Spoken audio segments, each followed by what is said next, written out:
Damai sejahtera Allah yang melampaui segala akal kiranya memelihara hati dan pikiranmu dalam Kristus Yesus. Amin. Sobat Kristiani, kita bertemu kembali dalam program kita, program Pesan yang Indah.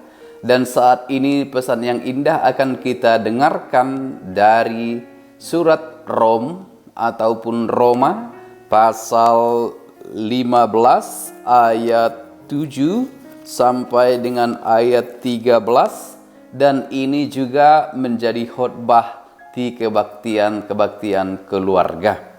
Roma pasal 15 ayat 7 sampai dengan ayat 13 demikian dituliskan.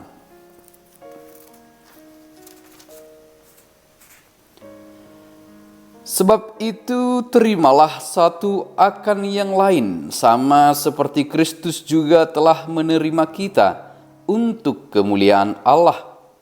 Yang aku maksudkan ialah bahwa oleh karena kebenaran Allah, Kristus telah menjadi pelayan orang-orang bersunat untuk mengokohkan janji yang telah diberikannya kepada nenek moyang kita, dan untuk memungkinkan bangsa-bangsa supaya mereka memuliakan Allah karena rahmat-Nya, seperti ada tertulis, sebab itu aku akan memuliakan engkau di antara bangsa-bangsa dan menyanyikan mazmur bagi namamu. Dan selanjutnya bersukacitalah hai bangsa-bangsa dengan umat-Nya. Dan lagi, pujilah Tuhan hai kamu semua bangsa-bangsa. Dan biarlah segala suku bangsa memuji Dia. Dan selanjutnya kata Yesaya, taruk dan pangkal Isai akan terbit, dan Ia akan bangkit untuk memerintah bangsa-bangsa. Dan kepadanyalah bangsa-bangsa akan menaruh harapan. Semoga Allah sumber pengharapan memenuhi kamu dengan segala sukacita dan damai sejahtera dalam iman kamu, supaya oleh kekuatan Roh Kudus kamu berlimpah-limpah dalam pengharapan. Demikian dituliskan. Sobat yang dikasihi Tuhan Yesus Kristus, pesan yang indah yang pertama adalah bahwa keselamatan itu disediakan untuk semua orang. Keselamatan itu ibarat hidangan yang dihidangkan untuk semua orang. Hanya persoalannya tidak semua orang mau menikmati dari yang telah dihidangkan. Sekali lagi, keselamatan itu diperuntukkan untuk semua orang. Hanya saja tidak semua orang mau menyambut dan mensyukuri keselamatan itu. Pesan yang indah yang kedua adalah bagi kita yang menerima keselamatan itu tentu harus bersyukur.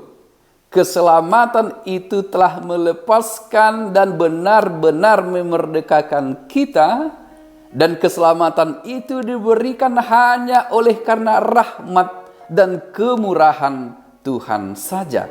Tetapi ingat, seharusnya bagi kita yang menerima keselamatan itu tidak membuat kita menjadi sombong, menganggap diri lebih superior daripada mereka orang-orang yang belum menerima dan percaya pada keselamatan itu. Justru sebaliknya, bagi kita yang sudah menerima keselamatan itu, membuat kita semakin baik dan semakin luar biasa dalam mengasihi semua orang dan menerima semua orang. Kenapa? Karena kita belajar dari Kristus sebagai teladan. Belajar meniru dan melakukan seperti apa yang dilakukan Tuhan kita Yesus Kristus sebagai bukti dan rasa syukur kita atas keselamatan yang telah kita terima.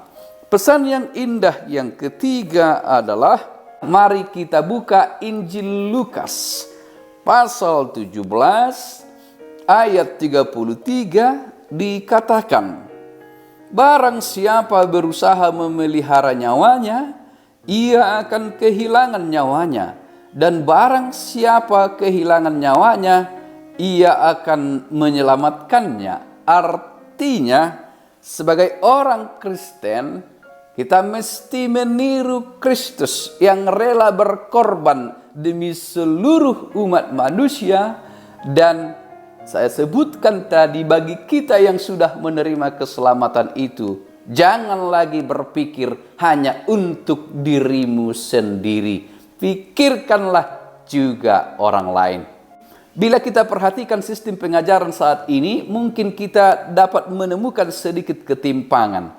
Karena sekarang kita lebih fokus pada how to be smart. Bagaimana menjadi orang-orang pintar, orang-orang cerdas, orang-orang jenius, tapi tidak seimbang dengan pembentukan hati. Bagaimana menjadi orang yang baik.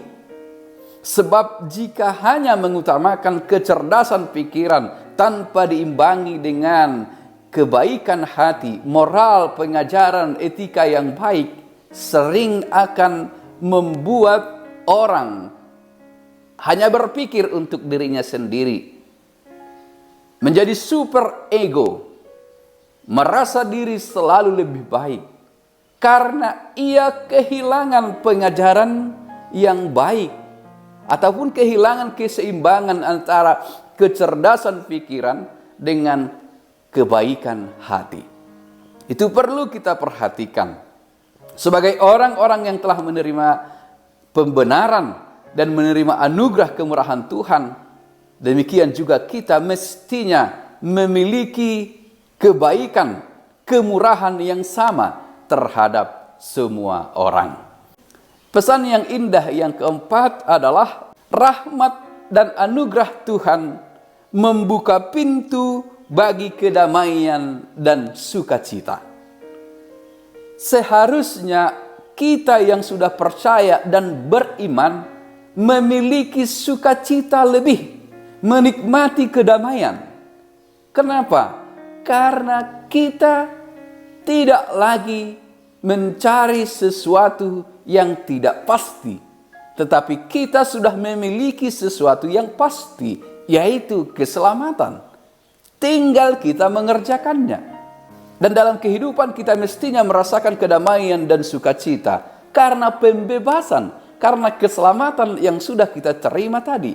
Maka saya sebutkan pesan yang keempat dan sekaligus yang terakhir adalah, sekali lagi saya katakan bahwa rahmat Tuhan, anugerah Tuhan, kemurahan Tuhan adalah pintu untuk sukacita dan kedamaian di dalam diri kita. Maka mari kita syukuri kemurahan Tuhan itu dengan bersikap murah hati terhadap semua orang. Dan jalani hidup dengan damai, sukacita, karena keselamatan itu sudah pasti menjadi milikmu jika engkau tetap setia. Amin.